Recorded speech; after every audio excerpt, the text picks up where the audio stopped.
تو انہوں نے کہہ دیا کہ اس کا کیس جو ہے بند کر دیا جائے اور جوڈیشل سلامتی کونسل میں نہ بھیجا جائے اس کے کیس کو۔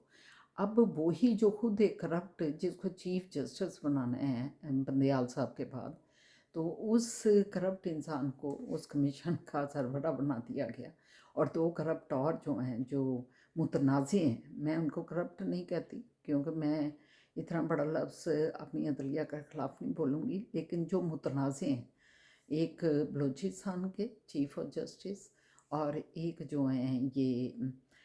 اسلام آباد ہائی کورٹ کے چیف جسٹس، ان دونوں کو ساتھ شامل کر کے تو قاضی فائز عیسیٰ کو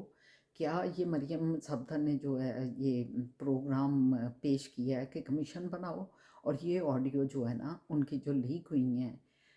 عمران خان کے متعلق جو لیک ہوئی ہیں، جو ثاقب نثار سابق چیف جسٹس جو ہیں ان کی، اور خواجہ رحیم جو ایڈوکیٹ ہیں ان کی، پھر بندیال صاحب کی ساس کی، اور ایک ان کی دوست کے ساتھ باتیں ہو رہی ہیں، اور اسی طرح تو میری گزارش ہے اس وقت کمیشن بنا دیا، ٹھیک ہے، یہ منصوبہ تھا مریم نواز نے، تو اب مریم نواز سے تو نہیں میں کہوں گی، کمیشن کے جو سرکردہ قاضی فائز ہیں ان سے میں کہوں گی کہ برائے مہربانی جو ہے یہ جو مریم نواز کی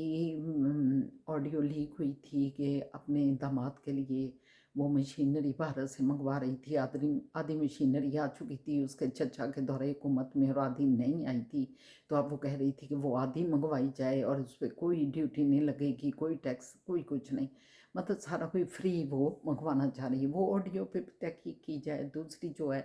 یہ جو زبیر عمر، جنرل عمر کا جو بیٹا ہے زبیر، جو اس کا ترجمان ہے مریم نواز کا، اس کی جو آڈیو اور ویڈیو، وہ تو دونوں ہی چیزیں تھیں، وہ جو لیک ہوئی تھی اس پہ بھی کارروائی کی جائے، کیونکہ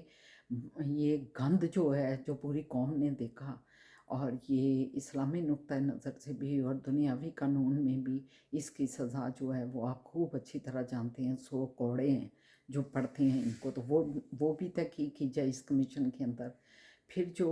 اس کا مریم کا اور ایک انکل ہے جو ننگا ہو گئے اپنے آپ کو دکھا رہا تھا، اس کی آڈیو اور ویڈیو کو بھی لیک کیا گیا اور اس کی بھی تحقیق کی جائے۔ اسی طرح اس کا انکل جی اسحاق ڈار جو ہیں جنہوں نے پورے ملک کو تباہ و برباد کر دیا، ان کی بھی ایک آڈیو آئی تھی، اس کی بھی تحقیق کی۔ اس طرح کی بے شمار ادھر سے بھی مطلب آڈیوز ہیں، ویڈیوز ہیں جو لیک ہوئیں، ان کی تحقیق کرنا بھی بہت ضروری ہے،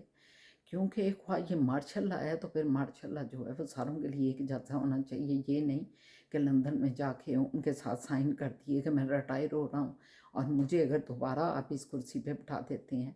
تو پھر میں آپ کے لیے سب کچھ کروں گا۔ یہ جو ہے یہ ایک بہت بڑا ملک کو تباہی بچانے کا منصوبہ ہے، اگر آپ اس منصوبے کو لنڈن پلان کو جو ہے عملی جامہ پہنا رہے ہیں۔ آپ اپنے ملک کو جس طرح آپ نے بنگلہ دیش کو ختم کر دیا، اسی طرح آپ پاکستان کو خدا نہ خواستہ نعوذ باللہ ٹکڑے ٹکڑے کرنا چاہتے ہیں، اور یہ سارا کچھ ہمیں نظر آ رہا ہے، اور آپ اپنے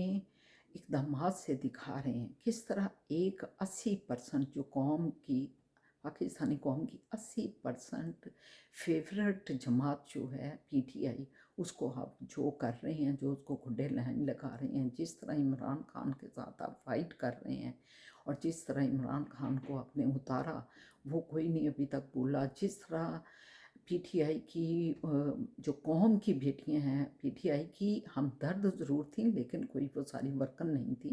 ان کو جس طرح گھروں سے گھسیٹا گیا، گھروں کو تباہ و برباد کیا گیا، جس طرح ان کو اس وقت تشدد کا نشانہ بنایا جا رہا ہے، اور جنسی طور پر ان کو ذہنی طور پہ اسپوائل کیا جا رہا ہے، ینگ لڑکیاں بالکل جن کو غائب کر دیا گیا، عدالتوں میں پیش نہیں کیا جا رہا،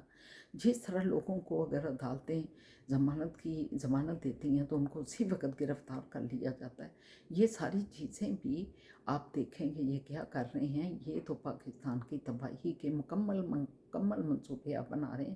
چونکہ یہ جو باہر بیٹھا ہوا ہے تدو، جو ایک تدو انسان ہے جس کی عقل نہیں ہے، وہ اوپر سے خالی ہے، وہ خالی ہے، کھا کھا کے اس نے اپنا برکس نکالا ہوا ہے، اور اس کی بیٹی کو آپ نے آگے کیا ہوا ہے، اور پیچھے سارا مارشل لا ہے جو حکم چل رہا ہے، اور سامنے وہ لوگ ہیں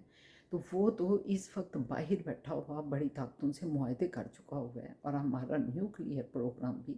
داؤ پہ لگ چکا ہوا ہے۔ اس وقت آپ اس کے ساتھی بن کے فوج جو کہ ہماری رکھوالی تھی، ہماری چوکیدار تھی اس پاکستان کی، وہ چوکیدار جب اس جوہر کے ساتھ جو غدار ہے، اس وقت میں زہرا زرین کہوں گی وہ غدار ہے، اس غدار اور اس کی نون فیملی ساری کی ساری غدار ہے، ان کے ساتھ مل کر آپ جو کر رہے ہیں یہ آپ کو زیب نہیں دیتا،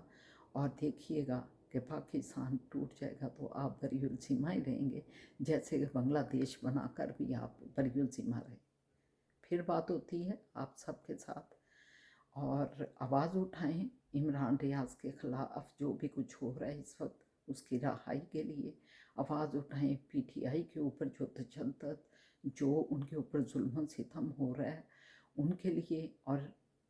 طاقت بنے عمران خان کی کہ وہ حق پہ کھڑا ہے، اور ہم اس وقت حق کے ساتھ ہیں، اور اگر ہم حق کے ساتھ ہیں تو اللہ ہمارے ساتھ ہے، انشاءاللہ کامیابی ہم ہی ہوں گے۔ اللہ حافظ۔